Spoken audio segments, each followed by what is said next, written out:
Ase na wa na la wo safe fi na efu. Ye nwere ihe na atu awo enwe ihe awo na atu. Gene na. Ikuchago.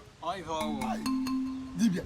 Ihe mbiara na ahụ ka egwọrọ m ODESHI ya ka egwọrọ m ọgwụ ewele ọgwụ ịmana dị highest ọgwụ ya agwọ gwọrọ m ya wee bi ike ka bi gala ngala achọrọ m mba village enweghị iwe ndị ilu anọcha na village ya eme m ya ba achọrọ m echi nri erie agba ọba enweghị ibe ya eme biko onye idoro m onye anọ na ebi ike nidiri na-efe efe ewe ka o shiwe mmiri amina azana mmina ka ọ kwụrụ mịpụ ama m imewu ya ka m jesi ka m bịa kwasa agwago m na ebe ahụ last bus stop ya amụgo m na mbe bụ okwu ya ka m jesi ka m bịa biko ịmara ibe ihe melu m ya ndị idoro m yọtago say no more kedu ihe dugu iwe bịa na nke nwoke m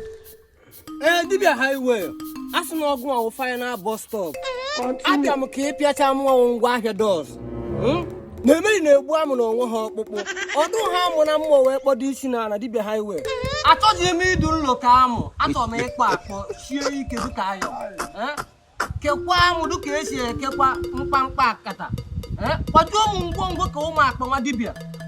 ka m nọ n'egwu so n'egwu kekwa amụ ọfụma shie m ya shie m ka nlegwọ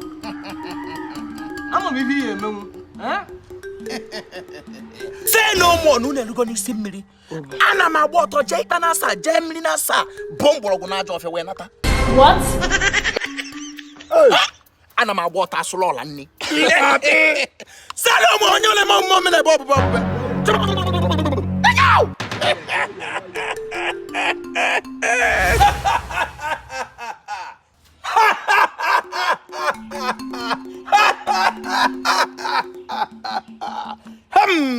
amụnwa ogbu onye mbọsị ndị na-atọ ya ụtọ asọ onye ọ na-eme ọmụmụ mme na-ebe ọbụbụ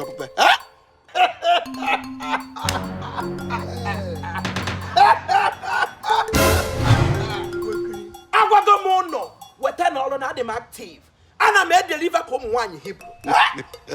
ụra akwụrụgo n'ọkụ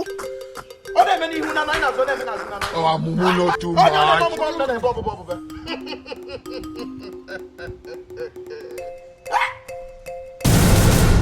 ana m eje obodo dị iche iche ya tụrụ ugo nata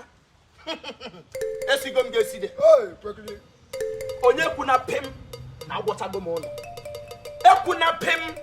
na ụnụ ejebego ife a mmere ụnụ na ụlọ krismas melebe na ife dị ụnụ mma ụnụ ruo jebenụ na nke ndị ilo ụnụ ụnụ fu moto dangote trailer dangote ụnụ eje dachiere ya ifu tipa vu aja na-agbadata jenụ dachiere ya ụnụ fu GUO si Lagos na-agbadata dachiere na ya na egwu adịla ọmụnwa na agwọ ọ bụrụ na agwọ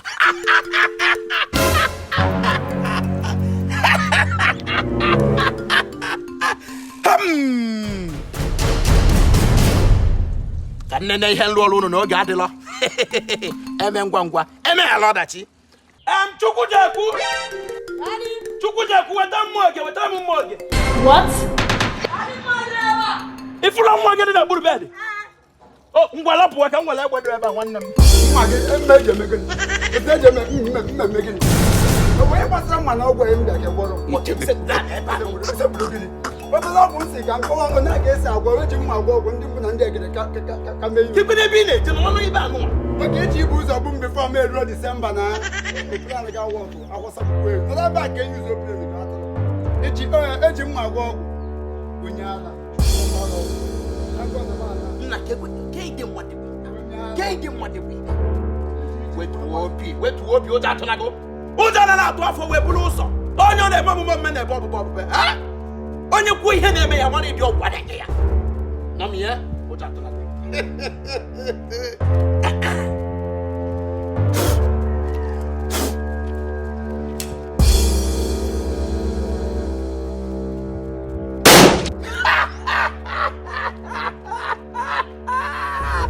agwala m ụwa niile na ana m edeliva ka ụmụ nwaanyị Hibru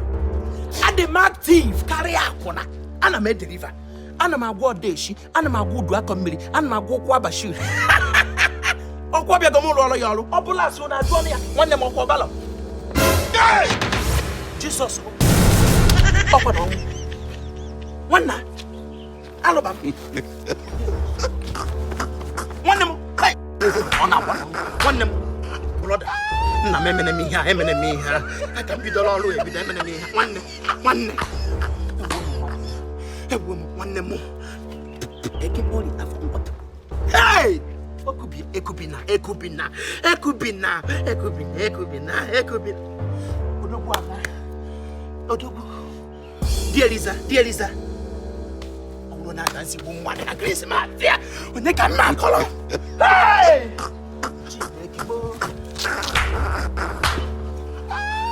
nwanne m ilu na-ekwe nso ike ọlọba ibe ọkụ mmụ ike ọlụrụ ruo n'isi gị na-ewere ọpọchuniti arụgodo ikwu nne m